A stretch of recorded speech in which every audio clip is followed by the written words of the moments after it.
for this beautiful day that we rejoice, Father God, in fellowshipping with you. Lord, as we listen again to your word, Father God, be the one, O Lord, to guide me, Father God, to speak the truth, Father God. Yes, O Lord, we thank you so much for all you've done into our lives, Father God. We thank you, Lord, for all the blessings, Father God. And we thank you, Lord, for your presence. Open our hearts, Father God, as we hear again your message for us today. Thank you, Lord. We glorify your name. In Jesus' name we pray. Amen. Hallelujah. Hallelujah. Allah. Everyone is preparing for something, right? Ang dami nating pinaghahandaan ngayon. Amen. Yung mga birthday. Sino may birthday? Pala, ba't parang walang nag-birthday ng December?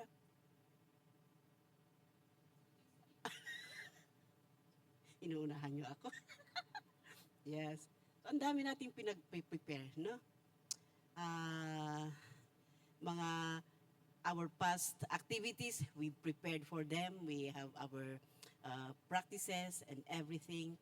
And then, para it will be a victorious for the Lord. Amen? Lahat-lahat yan, pinag-prepare natin. Itong mga Christmas na naman na darating, our activities, yan, nag-prepare tayong lahat. Pati sa pagkain, piniprepare natin yan. Amen? But, ang topic natin ngayon is the most important thing to be prepared of. Amen? So,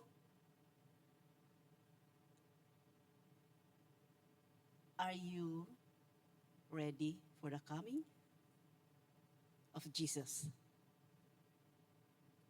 Amen. Yan. Amen kung nakaredy na tayo talaga. Yung sabi nga ni Sister Ruth Ann kanina, na are we ready to die? To die? To die? Not to die. Amen. O, madami pa tayong iniisip, madami pa tayong gustong i-save, di ba? Madami pa tayong gustong ano yan, yung i-solve, i-save sa sa kapahamakan. Amen. Madami pa tayong gustong i-share ang gospel. Amen. Kaya ito ang ano natin, to be ready because Jesus is coming. Hallelujah. Hallelujah. Have we examined ourselves kung talagang ready na kaya tayo? Amen. So that's a big, tayo lang, sarili natin ang makaka-answer dyan sa question na yan.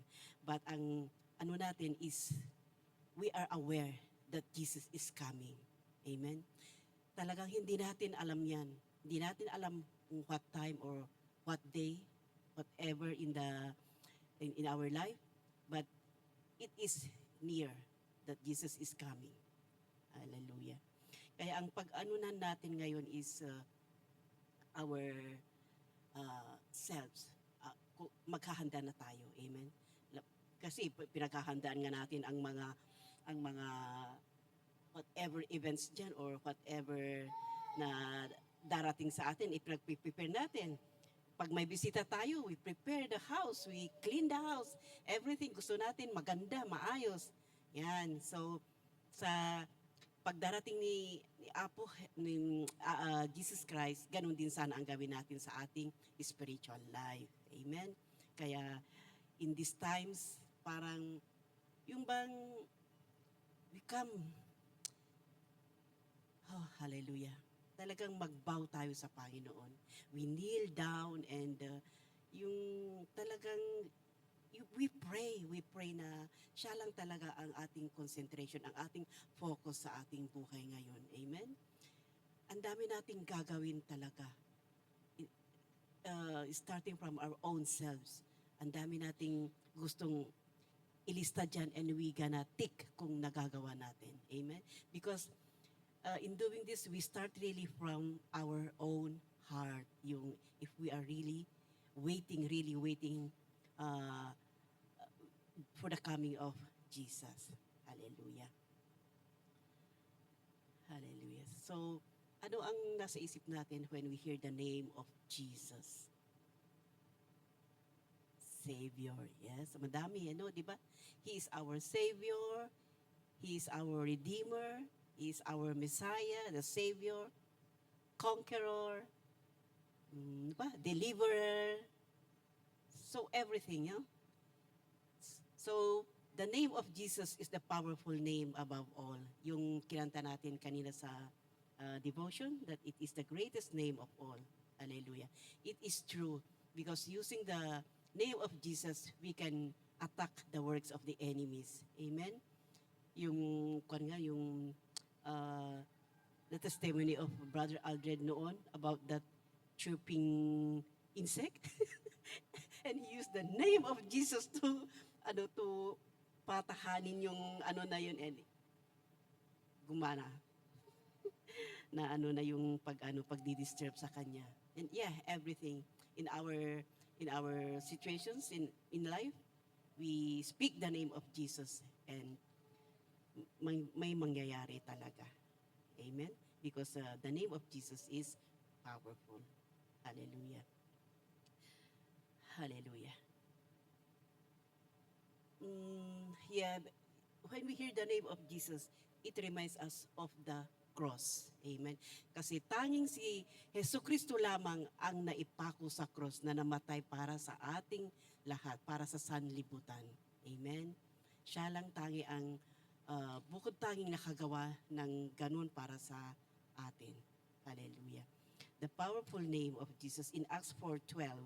Tingnan nga natin, pwedeng tingnan natin sa Contemporary English Version.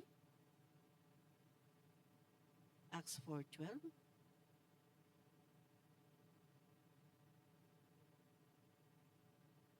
Ayan. Only Jesus has the power to save. His name is the only one in all the world that can save anyone. Yan. Kaya, the powerful name of Jesus. Kaya ang kuya niyo, he is not happy with his name. Kasi hindi daw niya bagay. And it's also, kaya pinalitan talaga niya. And when he came here, talagang inosin nila ang pangalan niya. Naging Jesse. kaya walang walang tumatawag sa kanya ng Jesus, ng Jesus. Kaya alam din niya nararamdaman din niya, sabi niya, I'm not worthy na ganun ang pangalan ko. Sabi niya. Kaya parang pandi naman kasi di ba sabi nila na wag nating gamitin yung pangalan ni Jesus, because it's masama nga because that name is just belong to our God, Kaya yung iba, pati yung iba ginagawang yung expression, it is bad talaga. They are putting the name of the God in vain. Hallelujah. So he is the Lamb of God. Tinawag siyang the Lamb of God because of John 3:16, di ba? Siya ang naging sakripisyo sa atin para sa ating kasalanan. He was crucified, he was persecuted with all these people. Namak siya doon hanggang namatay sa cross. Yan ang ni Jesus. Okay. So, Jesus has come. Our program, our activity last week, the Nativity, it portrays of the coming of Jesus. Doon nag-umpisa yung coming ni Jesus. He was born of the Virgin Mary hanggang lumaki na siya. And then when he grew up, he was baptized, and then he do the ministry, his ministries, lahat na yan, ginawa niya. And then after that, after he died, on the third day, he rose again. So, he is our living God. Hallelujah. Kaya, he came here and dwelt with us. Amen? So, naging tao siya. And then, nakasalamuhan ng tao, and with all his teachings, na narinig natin yan, that ganun nangyari, and we have these words na andito yung the Bible that we read, what happened before. No? So, ayun.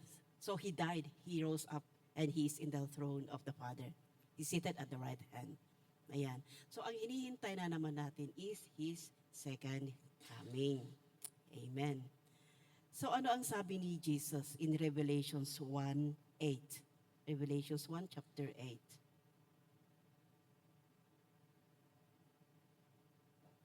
Ayan. The Lord God says, I am Alpha and Omega, the one who is and was and is coming. I am God all-powerful. Yan, di ba?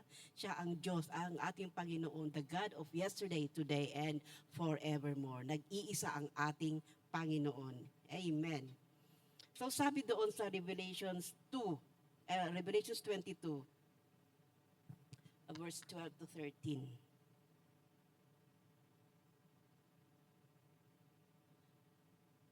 Revelations 12 to 13. Ayan, sabi doon, 12. Then I was told, I am coming soon.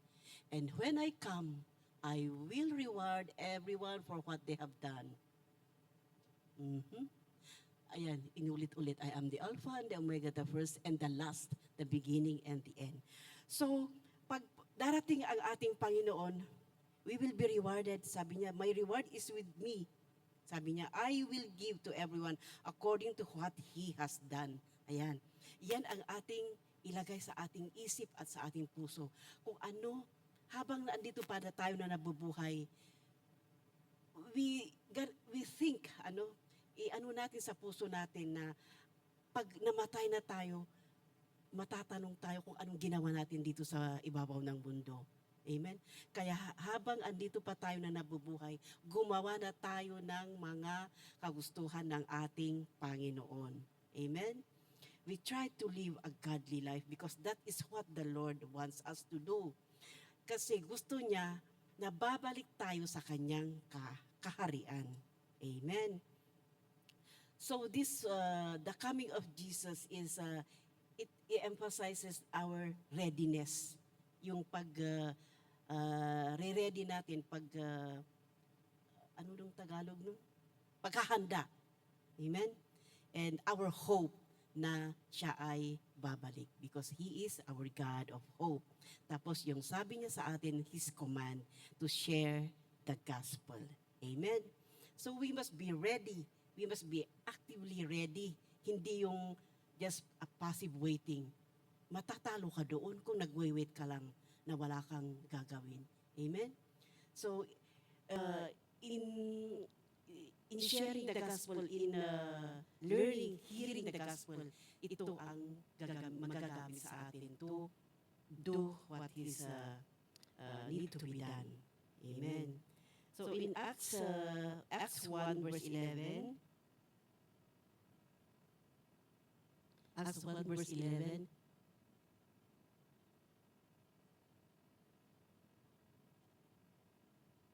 okay, so they said, itong mga disciples niya, why are you men from Galilee standing here and looking up into the sky? And Jesus has been taken to heaven, but He will come back in the same way that you have seen Him go. Kaya yan, yung pag-alis niya noon, ganun din yung pagbalik niya. Sabi dito, the same Jesus who has been taken from you into heaven will come back in the same way you have seen Him go into heaven. Ayan. So yan yung hinihintay natin. That's why we ask ourselves if we are ready for His coming back. Yan. So, may pointers tayo dito, no? That Jesus will return. He promised us to return. Amen? So, in John 14, tingnan natin doon. John 14 verses 1 to 3. Ito yung promise ni Jesus sa atin. Jesus said to His disciples, don't be worried. Have faith in God and have faith in me. There are many rooms in my Father's house. I wouldn't tell you this unless it was true. I am going there to prepare a place for each of you. After I have done this, I will come back and take you with me. Hallelujah. Then we will be together. Amen. Di ba, ang saya niyan kung babalik si Jesus at sabi niya, Danica, mayroon ka doon, halika na. Di ba, gano'n ang sasabihin niya? Wow. Pag anong tatawagin ka, Carlito, nakita ko ang ginawa mo. Mayroon ka dito. Oh, what a wonderful, no? Yan ang sabi niya sa atin. Madami daw rules doon na i-prepare sa atin. Kaya tayo rin, habang prepare ni Lord ang room natin doon, i-prepare din natin ang ating puso. Amen? Para pag-prepare na tayo, prepare din ang Panginoon, mag-meet na tayo doon sa heaven. Yung sabi niya dyan, di ba? Then we will be together. Hallelujah. Diba, ang gandang promise niya ni Lord Jesus. Hallelujah. We go also in 2 Peter. Ito yung gusto yung Panginoon. In 2 Peter chapter 3, verse 8, we keep going until 11. Okay, chapter 8. Oh, sabi dito, Dear friends, don't forget that for the Lord 1 day is the same as 1,000 years, and 1,000 years is the same as 1 day. The Lord isn't slow about keeping His promises, as some people think He is. In fact, God is patient because He wants everyone to turn from sin and no one to be lost. Hallelujah. The day of the Lord's return will surprise us like a thief. The heavens will disappear with a loud noise, and the heat will melt the whole universe. Then the earth and everything on it will be seen for what they are. Everything will be destroyed. So you should serve and honor God by the way you live. Amen. Di ba ang kanya na instruction sa atin? Kaya we keep on reading, we keep on reading the word of the Lord kasi andyan talaga yung mga directions, commands, and teaching ni God sa atin na gagawin natin. Amen? Not one thing. It's verse 9, He is not wanting anyone to perish. Amen? Sabi niya doon. But everyone to come to repentance. Dito naman sa last, 11 is, we ought to live holy and godly life. Yan ang kagustuhan ng ating Panginoon. We go to 12, 12a. 12? Yung first na ano. Ayan. You should look forward to the day when God judges everyone, and you should try to make it to come soon. Hallelujah. May katuloy pa sa 17 and 18. Verse 17 and 18. Ayan. My dear friends, you have been warned beforehand. Pinag-aaralan natin. So don't let the errors of evil people lead you down to the wrong path and make you lose your balance. Let the wonderful kindness and the understanding that come from our Lord and Savior Jesus Christ help you to keep growing. Praise Jesus now and forever. Amen. Ayan. Kaya huwag tayong sa mga unbelievers, yung alam natin na bad influence, nasa atin yun, no? If we want really to be prepared, you pray for wisdom. Kahit na yan ang magiging yung relationship niyo, i-give way niyo. Kung yan ang nakakasira at hindi naman nakakasira sa relationship mo sa Lord, huwag mo nang gawin, di ba? Importante ang relasyon natin sa Panginoon. Amen. Hallelujah. Pati yung relasyon natin sa asawa, kung ang sinasabi ng asawa mo is against God, at ikaw alam mo na para sa Panginoon yan, ipaglaban mo, mananalo ka, you will have the victory in the Lord. Amen? O, sabihin ko na naman yung yung testimony ko, yung pag-ano ni Kuya yun sa akin. Pinapagalitan ako mag-attend ng mga prayer meeting, ng mga Bible study na yan, na bakit daw araw-araw lang akong pumupunta doon, and whatever. Tapos sabi ko, kasi it is for the Lord. Sabi ko, gagawin natin ito para sa, habang andito pa tayo, gawin natin ang kagustuhan niya. Sabi ko sa kanya. Yun, every time na magagalit o ganyan. Hanggang siya ang natalo. Siya na ang nagtanong sa akin, hindi ba ngayon yung Bible study niyo? Hindi ba ito yung prayer meeting niyo? Ganun. Hanggang, yung nag-cell grouping sa tayo and sa bahay na ang cell grouping namin. Okay na, echo na, kasali na siya. Kaya, kung alam mo talaga na you are on God's side, ipaglaban mo yan, kapatid. Huwag kang patalo. Kasi, you have the victory. Amen? Hallelujah. Pati yung sinabihan ko na rin siya na asawa ko ang Panginoon. Sabi ko ganyan. Nagalit pa siya. Oh, sige. Sabi niya.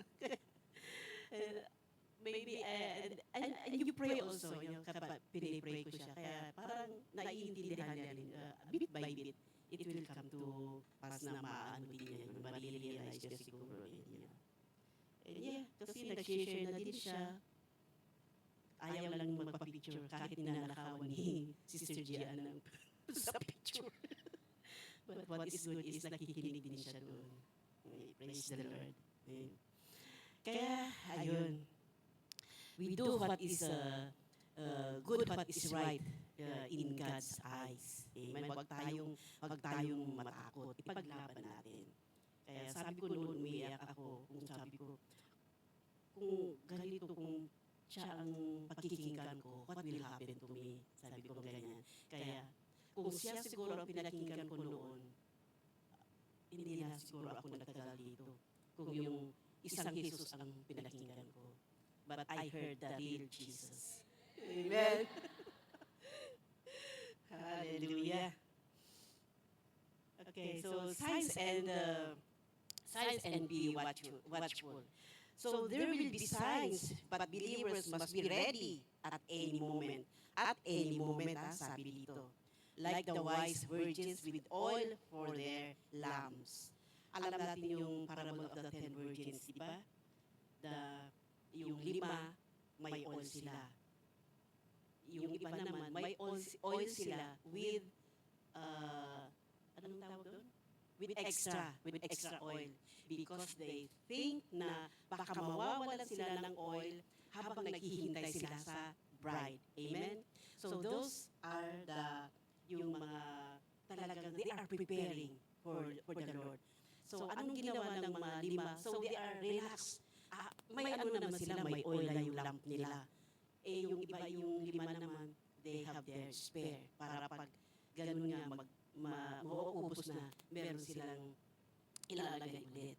Amen? Kaya ganun din tayo. Huwag nating hayaang ma-dry ang ating oil, which is the Word of God, yung pagsisilbi natin sa Panginoon. Amen? Keep watch. In Matthew 24, basahin natin doon. Matthew 24, verse 42. Isa natin doon. March 42 nga. Matthew 24. Matthew 24:42. So be on your guard. You don't know when your Lord will come. 44. Always be ready. O, tingnan nyo. Always be ready. You don't know when the Son of Man will come. Always be ready, sabi dyan. Di ba, natutunan natin yung sa primary, nung elementary pa na tayo, we joined the scouting. We were taught to be always ready. Di ba? Doon tayo natuto yan. Always ready. Pati mga resources natin, ipoprovide natin. We were trained to yung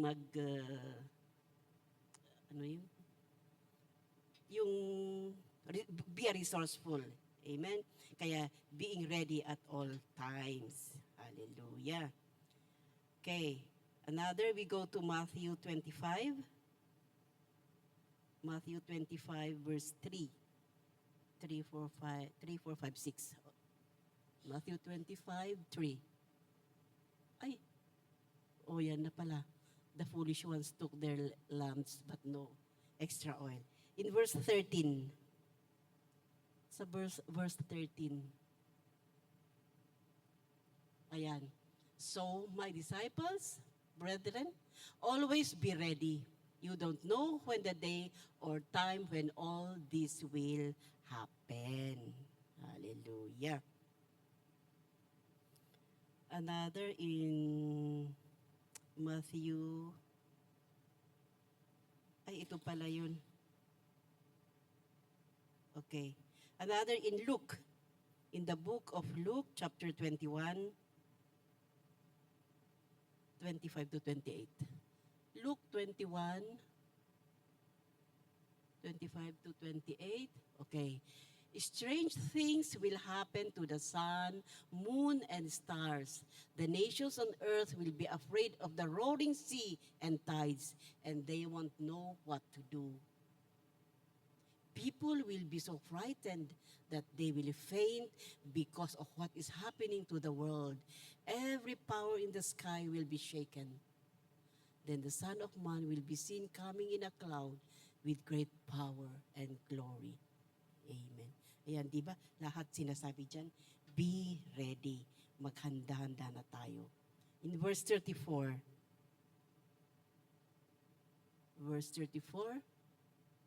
yan. Don't spend all your time thinking about eating or drinking or worrying about life. If you do, the final day will suddenly catch you. 35.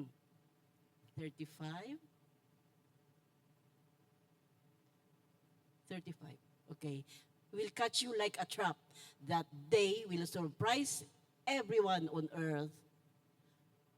Watch out and keep praying that you can escape all that is going to happen and that the Son of Man will be pleased with you.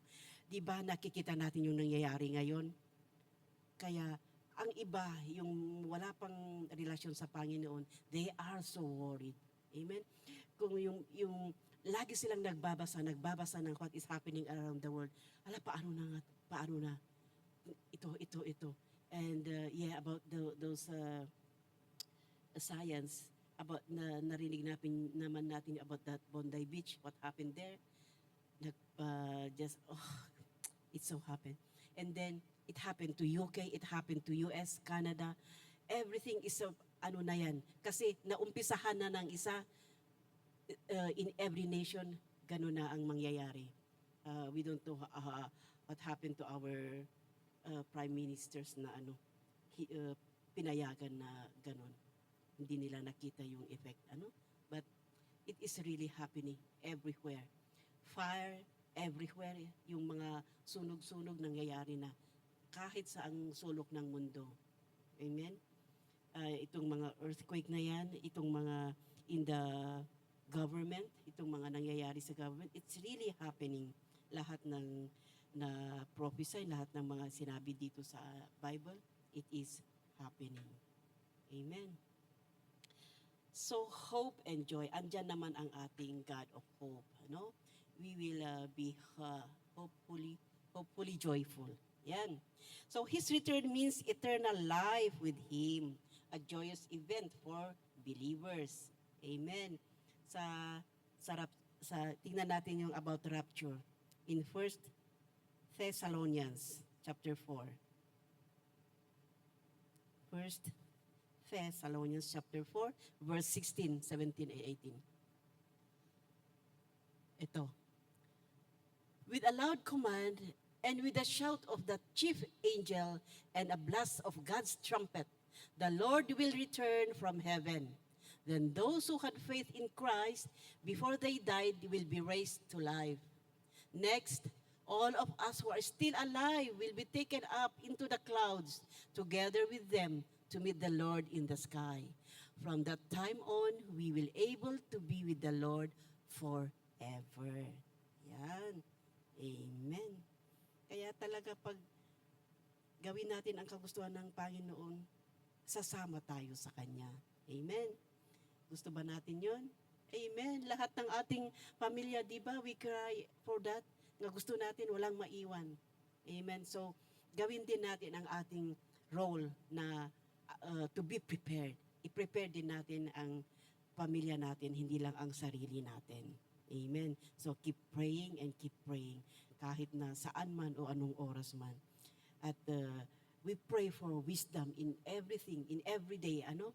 Kung lalabas tayo, going to work, we pray for wisdom.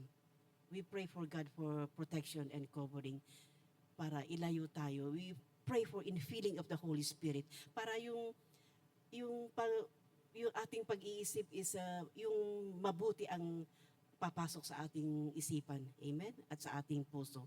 Hindi huwag nating pakinggan yung masamang whispers dyan. Amen? And our mission as well. We have this mission to proclaim the gospel of the Lord. It is in the Great Commission. Ano?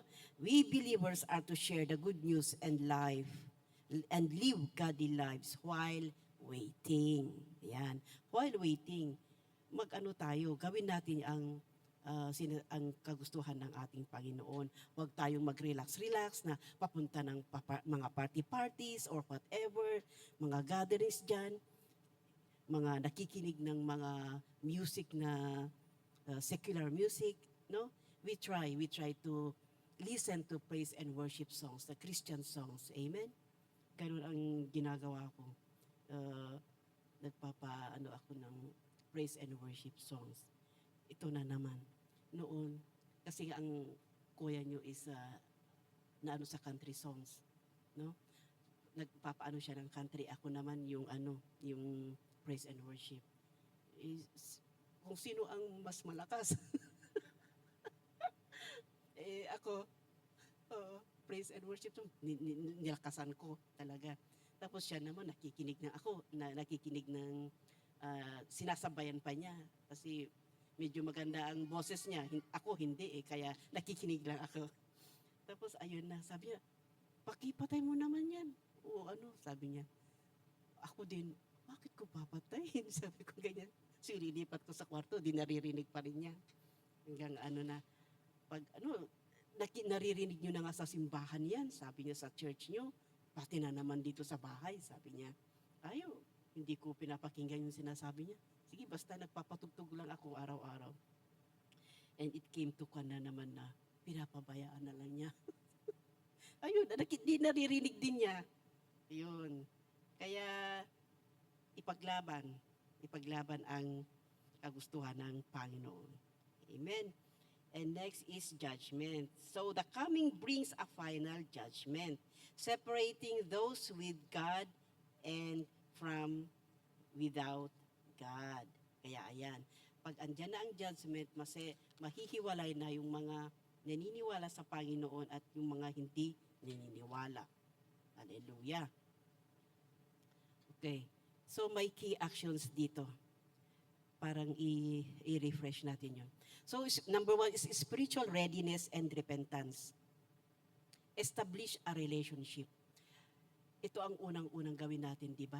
The first step is to get right with God by placing faith in Jesus for the forgiveness of our sins. Ayan. We ask for the forgiveness of our sins. Because kung andyan pa ang hinanakit, ang hindi pa yung puso mo, hindi ka makaka-move on. Amen? Hindi mo magawa yung kagustuhan ng Panginoon kung andyan pa yung sama ng loob, yung hindi ka pa forgive. Amen? So it is the first step is to have our right relationship with God. Hallelujah. Next is daily repentance. Hindi naman tayo perfect, di ba? In our daily lives. We commit sins. Magkakamali din tayo. So, as na believers, we are encouraged to repent every single mistake that we have done. Amen? Para magiging tayo ba, we will remain as spiritual clean. Yung spotless na malinis, ganun. Amen? And purify ourselves. Preparation involves pursuing Christ-likeness and personal holiness. Purifying oneself as He is pure. Amen. In 1 John 3. 1 John chapter 3, verses 2 to 3. 1 John 3, 2 to 3. Ayan. My dear friends, we are already God's children, though what we will be hasn't yet been seen. But we do know that when Christ returns, we will be like him because we will see him as he truly is. This hope makes us keep ourselves holy just as Christ is holy. Amen. Diba? Holy ang ating Panginoon. Gusto niya maging holy din tayo. Remember what yung nangyari nung sabi niya, yung sandals ni, dyan ka lang, sabi niya kay Abraham, kasi yung sandal niya, it is not worthy na aapak doon sa ni Panginoon, di ba? Kaya we make ourselves holy. Kaya ito lahat sinasabi sa atin, pinag-aaralan natin to be prepared. Amen. So purify oneself. Kaya kung, ayan nga, yung mga, because we are human, sabi natin, we feel those hatred, anger, ganyan, yung sama ng loob na ganyan, like, yung hindi na tayo makapag-focus sa ating ministry, ganyan, madami tayong worries, marami tayong, yung bang parang ma-drain na tayo, ganyan. We purify ourselves, bago tayo sasalang sa ating ministry ulit is, may na tayo, peace na naman na ganyan, no? So, we go, kung mahihirapan tayong parang babalik sa we go for soaking. Amen? Yung punta ka na lang na gusto mo yung mag-isa ka and you talk to the Lord. I-pour out mo sa Kanya kung ano yung mga anxieties mo, kung bakit ka nakakaramdam ng ganyan. No? You pour out to the Lord, you soak. Makakatulong yan sa'yo and marirefresh ka the following hours. Hallelujah. Number 2 is active service and stewardship. Ito na pala yun. Work until He comes. May ministry tayo, di ba? Lahat tayo may ministry. And yung mga walang ministry pa, you are so welcome to join a ministry. Amen? Because in joining a ministry, lalaki ka din dyan. Amen? Diyan ka makakatuto ng mga marami kang matutunan and you will grow. So, work until He comes. Kahit na hirap na tayo, puyat na tayo, practice or whatever. Sabi dito, work until He comes.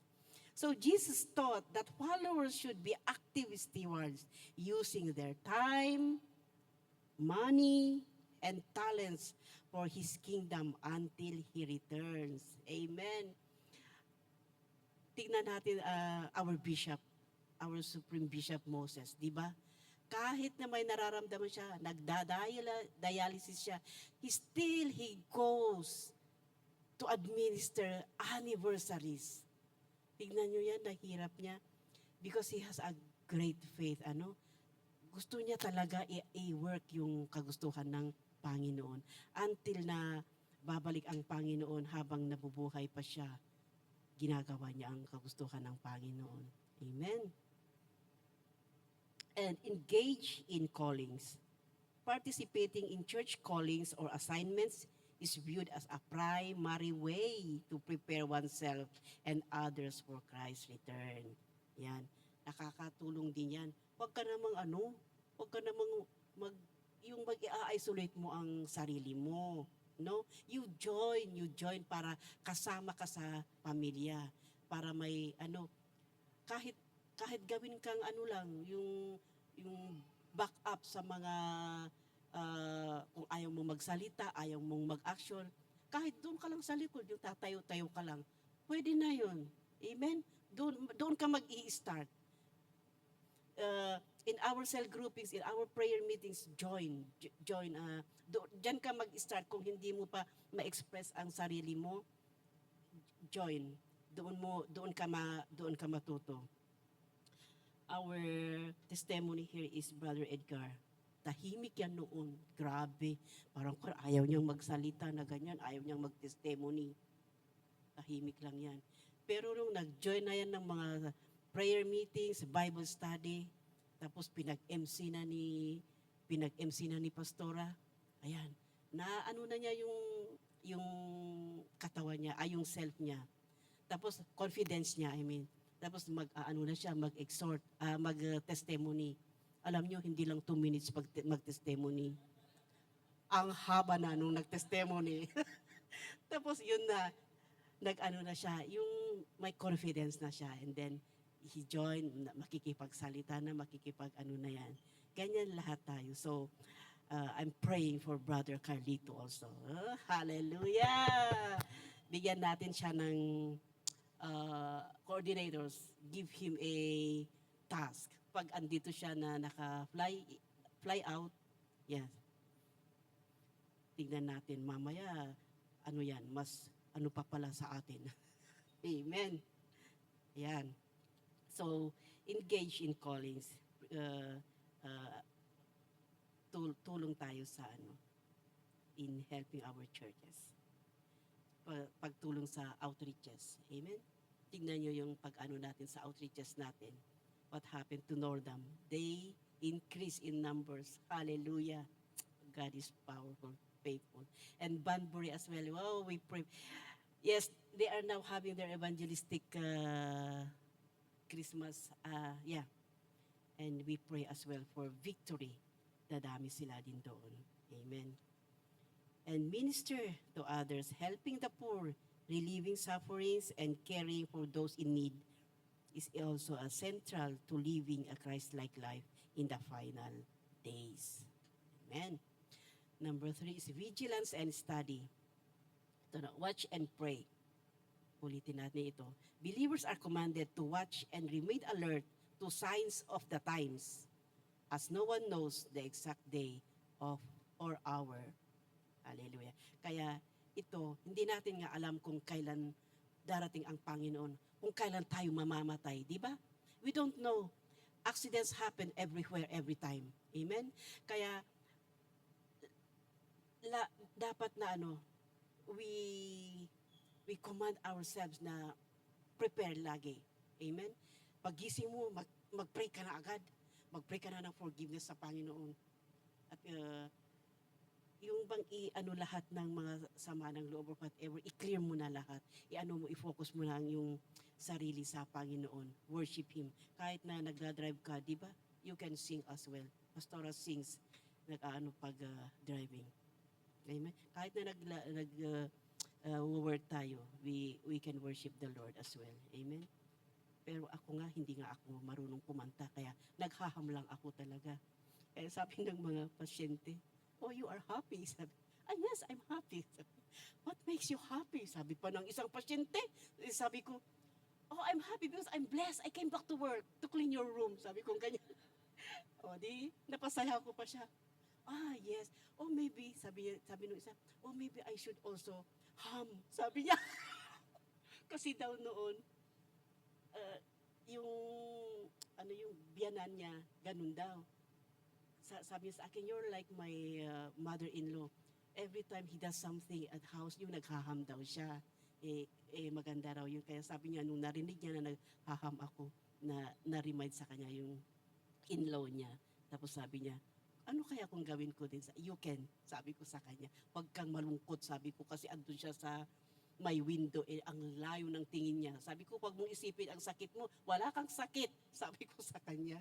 And she laughed. So, ganun, we don't know the time. Kaya, yung sinabi ko nga kanina, as a scout, laging handa, ganun din tayo sa Panginoon. Hallelujah. And next is, study the scripture. Ito, lagi naman nating sinasabi, na regular study of the Bible helps followers recognize signs of the times, signs of the second coming, and strengthen our relationship with the Savior. Kasi habang nagbabasa ka may pumapasok sa isipan mo at sa puso mo. Hindi mo namamalayan yung binabasa mo. It touch you. And basta ka lang na nagluluha. Diba? We experience that. Tapos, babalik yung ginawa mo noon and how the Lord touched your life. And then, the more you cry, kaya ang kon talaga ng pagbabasa, no? Study the scripture. And next, stand in holy places. Ito. This includes spending time in temples, church, or making one's home a holy place, no? Through prayer and righteous living. Amen. Number 4 is sharing the gospel. Napag-usapan na natin yan sa Great Commission. It is a key requirement before the end is the gospel. Must be preached to all nations. Kaya nga pinipray natin yung yung for Windows na yun. Kasi hindi pa nare-reach out yung ibang countries. Hindi pa nare-reach ng gospel. Amen. So, prayer ang natin din doon. Okay. So, invite others. Yan, kung may kakilala tayo na hindi, walang church, or we can see that wala silang sa spiritual life nila, we can invite them. I saw Sister Phoebe, sabi niya, nagkukumusta sa church. Oh, we are blessed, sabi ko. Madami na kami, sabi ko. Oh, it's been a long time, hindi ako nagpunta. Oo nga, you are welcome, sabi ko sa kanya. Oo nga, nasabi ni Sister Danica, sabi niya. Kailan ulit may pastor from Canada? Sabi, bakit kung may pang Canada pa? Sabi ko sa isip ko. And we are having our convention on April, sabi ko. Oh, yes, I'll come. Okay, makikita ka namin sa convention, sabi ko sa kanya. Yes, sabi naman niya. So, yeah, keep praying as well for those brethren that joined us before. Amen. And enduring, number 5, enduring with faith. Prepare for suffering. Allah, ito na. Some teachings emphasize that the period before the return may include intense suffering or tribulation, requiring a strong faith to endure to the end. Oh, ito na. Kasi kung kung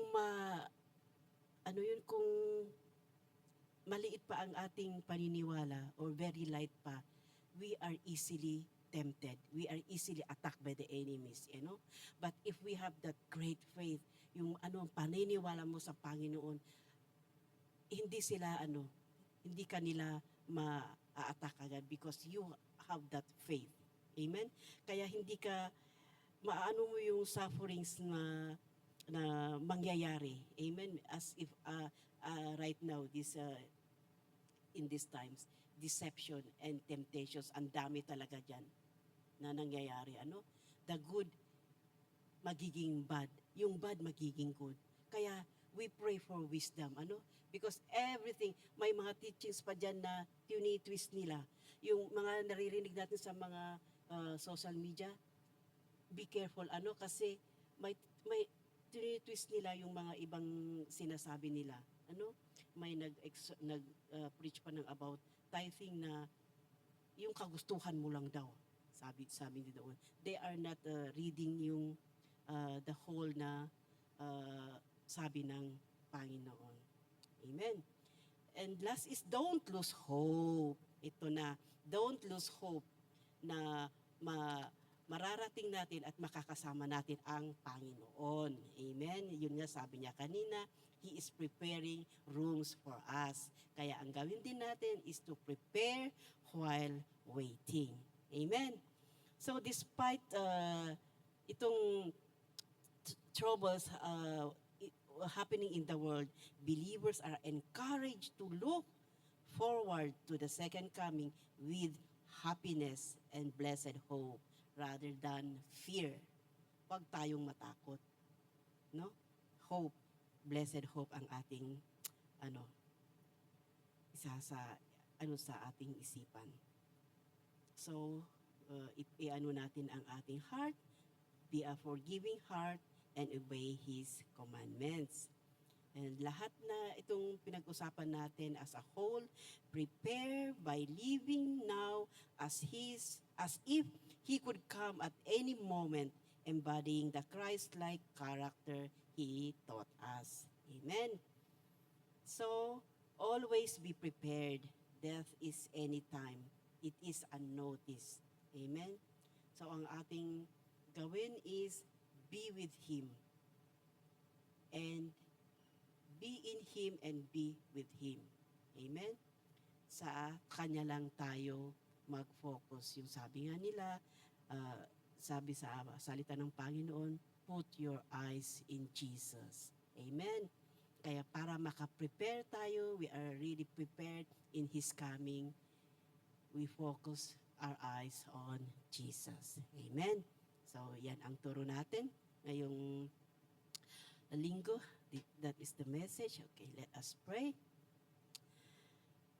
Heavenly Father, oh Abba Father, we thank you so much, Father God, that for your enduring love, Father God, itong pagmamahal mo sa amin, unending love, Father God, na gusto mo kaming babalik sa iyong kaharian. Lord, help us also, Lord, to prepare, Father God, while waiting, Father God. Help us to do what you want us to do, Lord, sundin ang iyong mga kagustuhan habang andito pa kami, O Lord, sa earth. Lord, help us, Lord, to do your will, Father God. Help us, Lord, to share the gospel, Father God. And Lord, help us to prepare our hearts, O Lord. Hallelujah. Lord, nagpapasalamat po kami at tinuturuan mo kami, O Lord, how to be prepared, Father God. Nagpapasalamat din po kami that you are preparing the rooms for us. O Lord, our cry out, Father God, that when the raptures come, Father God, we, O Lord, and our household, O Lord, will be with you. Hallelujah. Lahat po kami, O Lord, sasalubong sa iyo at walang maiiwan. O Lord, ito po ang aming dalangin, Father God. O Lord, we thank you so much for what you are doing into our lives. We give you all the glory, the praises, and honor. In Jesus' name we pray. Amen.